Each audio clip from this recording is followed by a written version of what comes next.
Assalamualaikum warahmatullahi wabarakatuh. Oke teman-teman, setelah kemarin kita sudah belajar cara menyalakan dan mematikan komputer, hari ini lanjut kita belajar salah satu aplikasi yang sering dipakai di dunia kerja ataupun di sekolah, yaitu aplikasi Microsoft Word. Nah, aplikasi ini adalah aplikasi yang paling mudah ya bagi pemula yang baru mengenal komputer. Saya sarankan untuk belajar Microsoft Word dulu untuk melancarkan megang mouse, melancarkan memakai keyboard itu dengan cara belajar Microsoft Word. Microsoft Word itu aplikasi salah satunya digunakan untuk contohnya ngetik soal tes, terus tugas sekolah, terus ya pokoknya berhubungan dengan ngetik-ngetik itu pakainya Microsoft Word. Ya, untuk cara pertama, cara membuka aplikasi Microsoft Word, tinggal diklik 2 kali di shortcut Word. Cari di desktop kalian. Nah, ini area desktop ya. Perhatikan anak panah saya di layar komputer saya. Ini anak panah, kita sebut kursor ya. Perhatikan kursor mouse kita, kursor mouse. Nah, ini anak panah ini itu bergerak sesuai mouse yang kita pegang. Ingat-ingat, nih ya, ini mouse. Kalau digerakkan, anak panahnya bergerak. Nah, ini kita sebut kursor mouse. Kursor mouse-nya diarahkan ke shortcut Word. Ini ya, di desktop komputer kalian.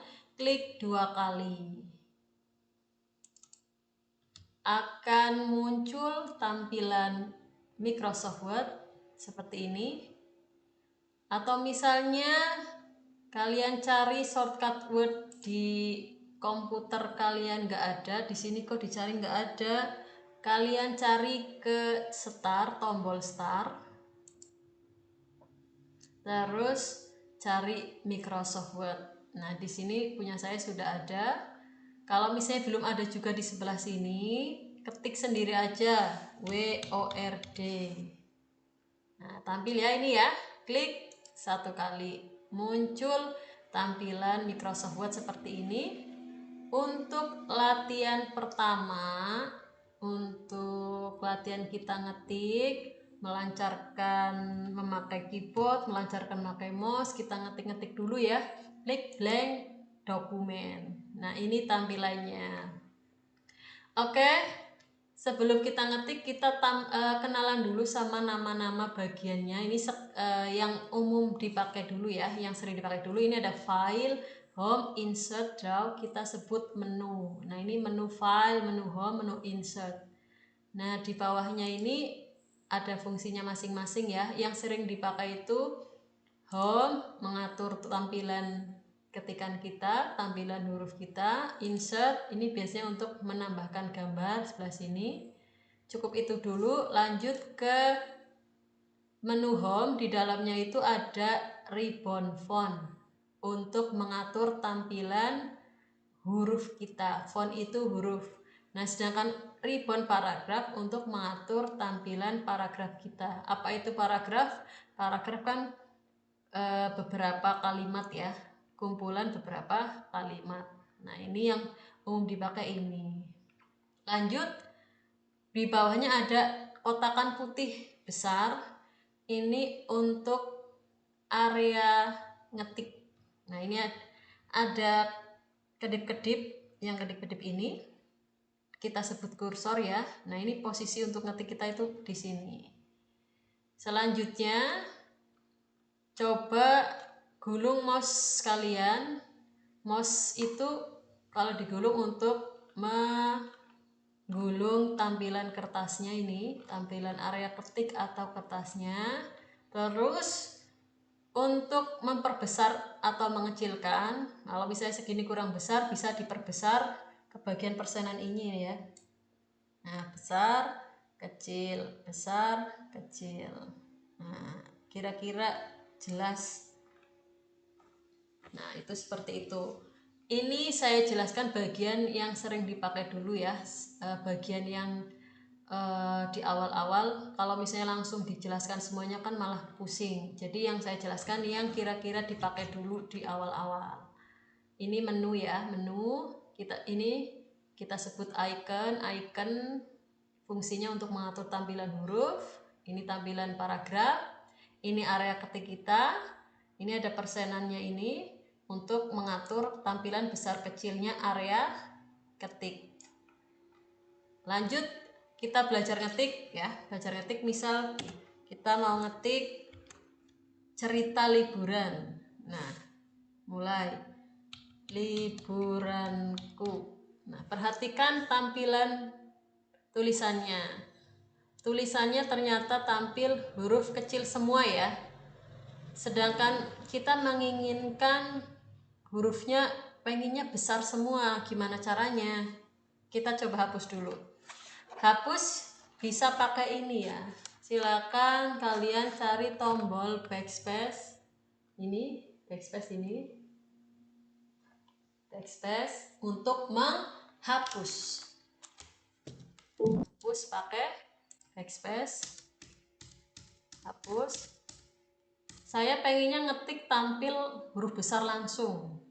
Biar tampilannya huruf besar langsung, cari tombol caps lock di keyboard, ditekan, biar nyala caps lock-nya.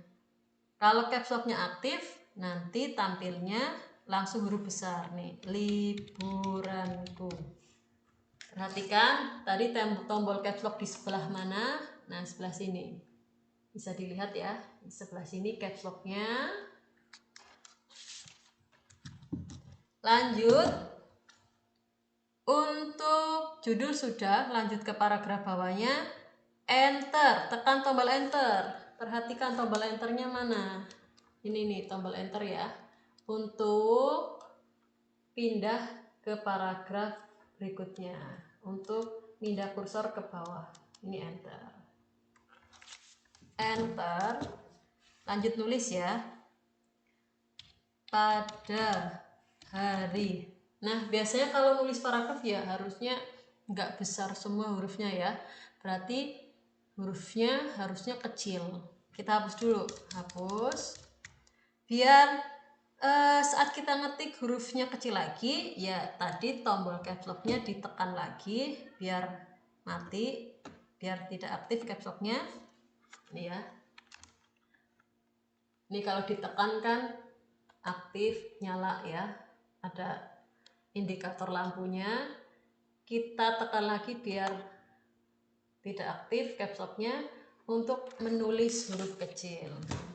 Kita coba ketik. Pada hari Minggu kemarin saya dan keluarga saya berlibur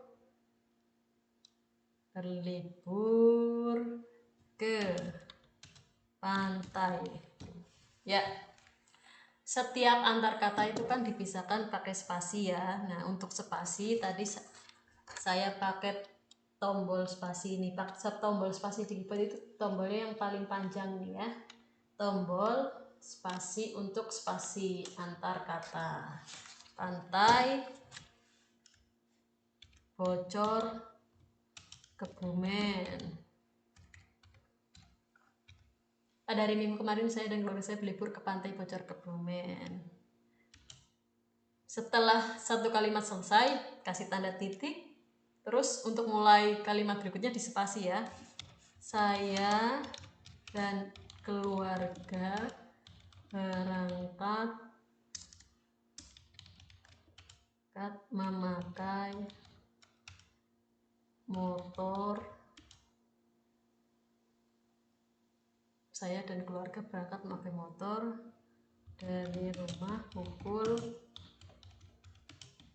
5 kasihkan 6 pagi ya.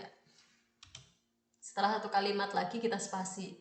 Coba perhatikan tadi setelah saya nulis saya dan keluarga itu tidak perlu di enter ya. Langsung aja saya dan keluarga spasi berangkat itu otomatis turun sendiri karena kita niatnya itu mau nulis masih satu paragraf ini.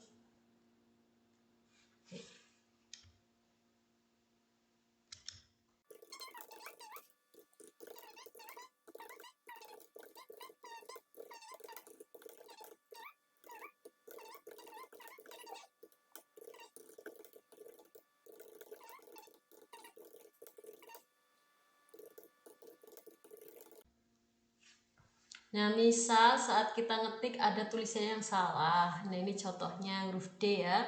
Huruf D di sini kan nggak perlu, tinggal arahkan mouse-nya digerakkan, klik di depannya huruf yang mau kita hapus, klik, lalu kita hapus pakai tombol backspace ini ya, hapus.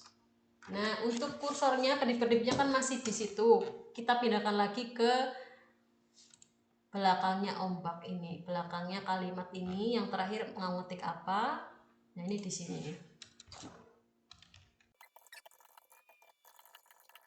Ya, kita selesai nulis satu paragraf. Selanjutnya untuk berpindah ke paragraf berikutnya baru kita tekan tombol enter. Enter, kalau enter satu kali sudah cukup ya, lanjut.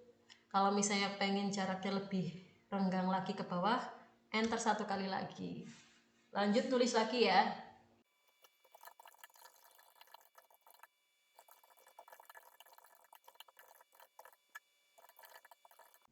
Nah, ini kan huruf A-nya, awal kalimat harusnya besar. Kita hapus, kita klik di depannya huruf A, kita backspace, ketik huruf A. Caps lock-nya diaktifkan. A. Nah, selain pakai caps lock, kita bisa juga tekan tombol shift. Tombol shift, ini nih tombol shift sama huruf A ya. Shift sama A. Kalau caps lock-nya nggak dinyalakan, kita bisa pakai tombol shift sama huruf A. Nah, itu hanya memperbesar huruf yang kita tekan berbarengan sama tombol shift. Nah, untuk berikutnya hurufnya sudah kecil lagi.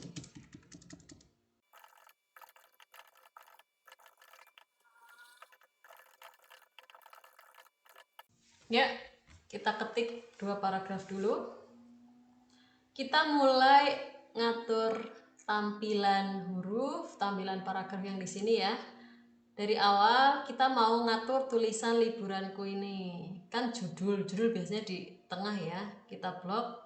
Cara ngebloknya, klik di depannya huruf L ya, klik kiri ya. Terus klik kirinya masih ditekan, geser sampai huruf U. Baru mouse-nya dilepas ya. Dari sini diklik, tarik pakai mouse ini ya, klik kiri baru dilepas. Kita atur ukuran huruf ada di sini. Ini ukuran huruf ya. Ini ukuran huruf. Biasanya ya cukup bisa dibaca ukuran 12. Tapi kalau pengen besar lagi ya boleh lebih besar lagi. 20. Terus ini untuk mengatur model hurufnya, jenis hurufnya ya. Jenis hurufnya misalnya Times New Roman. Untuk model huruf yang sering dipakai untuk misal tugas sekolah itu Arial atau Times New Roman, atau bisa juga Comic Sans ya. Kita pilih misal judulnya pakai Comic Sans. Terus biar posisinya di tengah bagaimana? Kita cari di ribbon paragraf ini ya, klik center.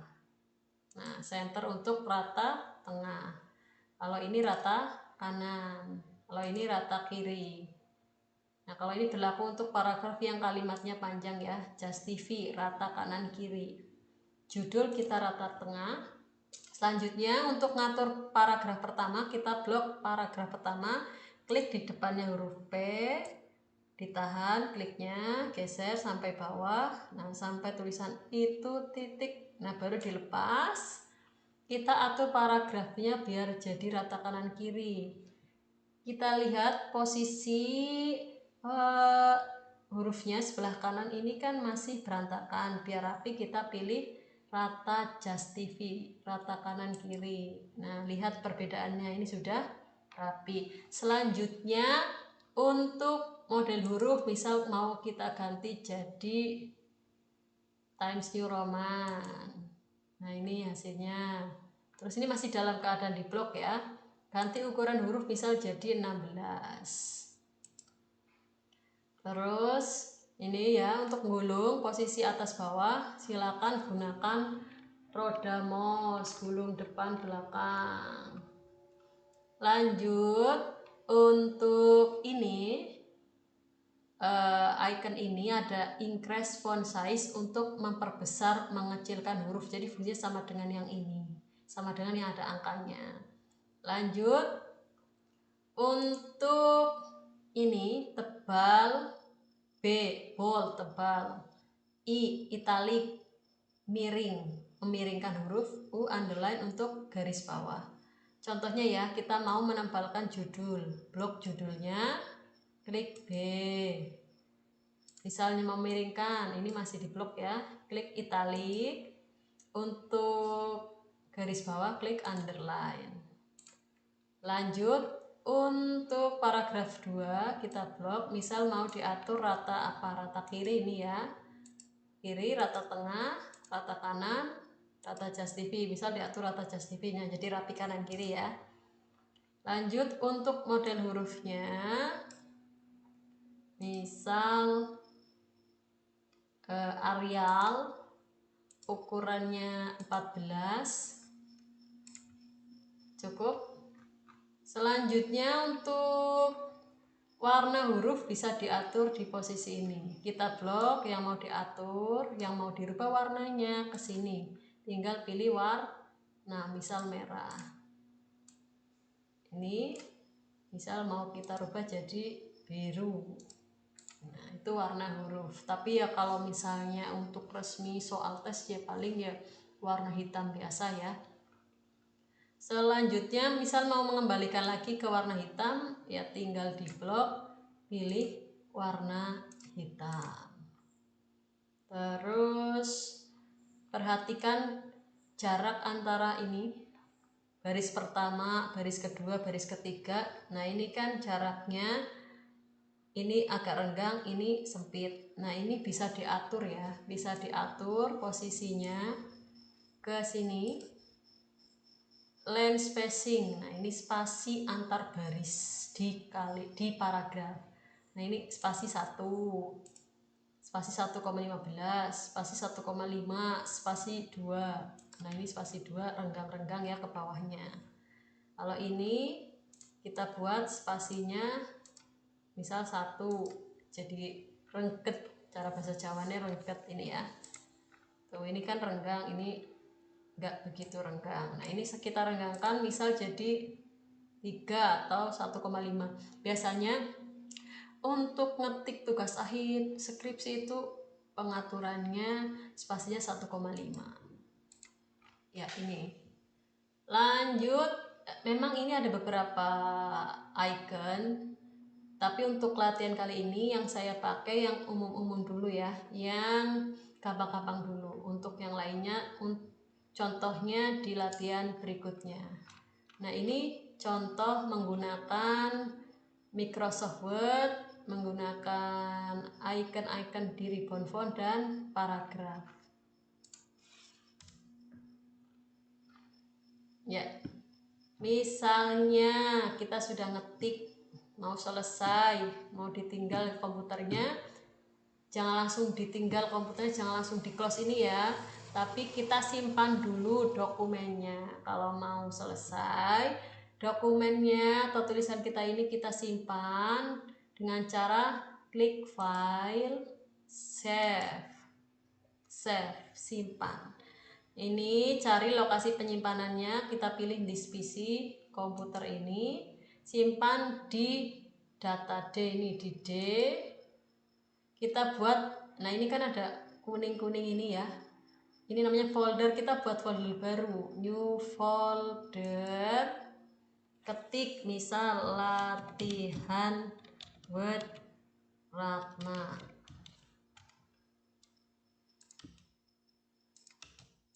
Nah ini diklik sampai, klik 2 kali sampai muncul seperti ini. Ada bagian file name, ada tulisan liburanku, kita ganti nama file atau nama dokumen kita, nama file. misalnya latihan 1, klik save. Nah, kita sudah punya satu dokumen yaitu bernama latihan 1. Nah, kalau sudah disimpan itu di bagian sini jadi muncul tulisan nama dokumennya latihan 1. Nah, itu cara ngetik, pengenalan keyboard, pengenalan mouse-nya, cara ngetiknya, cara menyimpan. Selanjutnya kalau misalnya sudah disimpan tapi kita masih ngedit sekali lagi, misal oh ya ini mau saya ganti jadi model hurufnya Comic Sans, terus saya kasih warna merah. Nah ini kan berarti ada yang diedit lagi. Kalau ada yang diedit lagi itu sudah kesimpan apa belum? Belum ya, kita harus klik save lagi, file, save. Nah itu baru kesimpan. Atau juga tinggal tombol save ini dok, nggak apa-apa, ini klik save ya. Tapi takutnya di komputer kalian di sini save-nya belum ada, bisa masuk ke menu file, save. Itu cara menyimpan. Terus cara sudah diedit nyimpan lagi. Terus misal ada lagi kita nyimpan ini latihan dengan nama latihan 1, tapi pengen disimpan lagi, ganti nama, dokumennya mau diganti nama ataupun di lokasi beda lagi, bisa ya. Kalau mau menyimpan kembali dengan lokasi atau nama yang berbeda, ke file, save as. Jadi kalau save itu nyimpan editan yang terakhir, kalau save as itu dengan nama yang berbeda. Misalnya saya mau ganti nama dokumennya jadi latihan Ratna 1 lah, misal ya, klik save, divisi, di latihan buat Ratna, diganti namanya, misalnya pengen diganti lagi namanya latihan Ratna 1. Nah, klik save. Nah, itu menyimpan kembali dengan nama yang berbeda, menggunakannya save as. Oke, save sudah, save as sudah. Cara nutup atau mengakhiri aplikasi Microsoft Word, kalau misalnya kita udah capek mau selesai, mau ditinggal komputernya, kita klik close. Nah, itu cara memakai Microsoft Word dan cara menutupnya. Misal hari berikutnya kita mau membuka latihan kita yang tadi, bagaimana caranya? Caranya ya tinggal ke Microsoft Word lagi, kita tunggu. Nah, biasanya di sini itu sudah tampil nama latihan kita yang terakhir diedit itu apa, ini latihan Ratna 1. Nah, ini ya, dibuka. Nah, ini tampil yang tadi kita buat. Atau misalnya ada yang bingung, Mbak, tapi di tampilan di sini belum ada dokumen yang saya cari, gimana cara nyarinya? Klik open untuk membuka dokumen. Open, terus cari lokasinya, divisi ya, divisi. Nah, diklik 2 kali, muncul seperti ini, kotak del seperti ini. Kita cari, kemarin saya ingat nyimpennya di data D, klik data D. Terus nyimpennya di folder apa, ini kuning-kuning folder ya, di folder latihan buat Ratna, klik 2 kali. Nah, kita mau buka yang mana? Latihan Ratna 1, diklik, baru klik open. Kalau di tampilan awal belum langsung muncul, jadi tadi ke file, open ya. Oke, itu cara membuka kembali dokumen kita. Oke, untuk video kali ini cukup ya. Saya akhiri. Wassalamualaikum warahmatullahi wabarakatuh. Semoga video ini bermanfaat.